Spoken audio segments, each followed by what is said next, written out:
नमस्कार अमित जी। नमस्कार।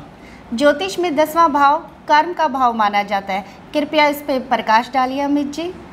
बिल्कुल, ज्योतिष के अंदर 10वां भाव कर्म का भाव है, कर्म की राशि है। क्यों?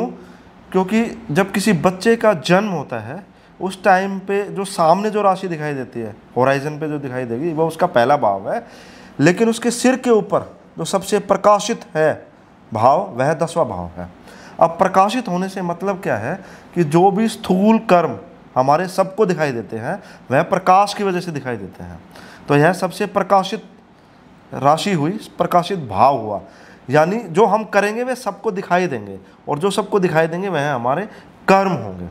दूसरी बात, यह भाव, यह राशि, काल पुरुष की यह राशि शनि के द्वारा गवर्न है, यानी इस राशि के स्वामी बनते हैं शनिदेव, जो कर्म को बताते हैं, जो हमारे कर्म का जजमेंट रखते हैं, जो हमारे कर्म के हिसाब से हमें फल देते हैं। क्योंकि 10वें भाव से अगली जो राशि है एक्वेरियस, वह भी शनिदेव की राशि है, जो लाभ को बताती है, जो हमारे कर्मों के हिसाब से हमें लाभ मिलना है वह उस बात को बताती है। अब इम्पोर्टेंट बात यह है कि कैप्रिकॉन यानी मकर, यानी 10वां भाव, तीनों को समझने का प्रयास करते हैं। वहाँ पर अगर चंद्रमा बैठा है तो आपको चीज़ों को ऐसे समझना है कि चंद्रमा आपके लिए फूड को बताता है, चंद्रमा पानी को बताता है, चंद्रमा मदर को बताता है। यानी आपको फूड ऑफर करना चाहिए लोगों को, वह कर्म आपके लिए सबसे ज़्यादा प्रकाशित रहेगा, सबसे अच्छा रहेगा आपको, क्योंकि पूर्व जन्म के जो प्रारब्ध हैं वहाँ से वो कनेक्ट होकर आपको फ़ायदा देगा, आपको उसका फल मिलेगा, अच्छे से शुभ फल मिलेंगे उसके।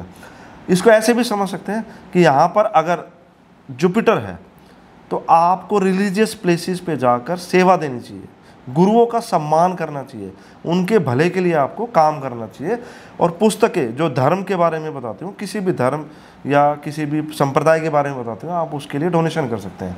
यहाँ पर अगर बुध है, बुध एजुकेशन को बताता है, तो आपको डोनेशन करनी चाहिए एजुकेशन से रिलेटेड चीज़ों की। वो बुक्स हो सकती हैं, वो कॉपीज़ हो सकती हैं, पेन हो सकता है, पेंसिल हो सकती है, तो वह कर्म आपके मैक्सिमम प्रकाशित रहेंगे। तो यह मैंने प्रयास किया कि आपको मैं बताऊं कि 10वां भाव कर्म का भाव क्यों है, क्योंकि वह मैक्सिमम प्रकाशित है, वह शनि से गवर्न है, तो जजमेंट से भी कनेक्ट हो गया उसका। फिर हमने प्लैनेट को कवर करने की कोशिश किया, तो यहाँ पर हमने कनेक्ट किया प्लैनेट को, उसके एट्रीब्यूट्स क्या हैं। फिर हमने कनेक्ट किया राशि को, जो मकर राशि को बता रहा है। फिर हमने कनेक्ट किया 10वें घर को। तो ऐसे हमें कर्म को समझना है।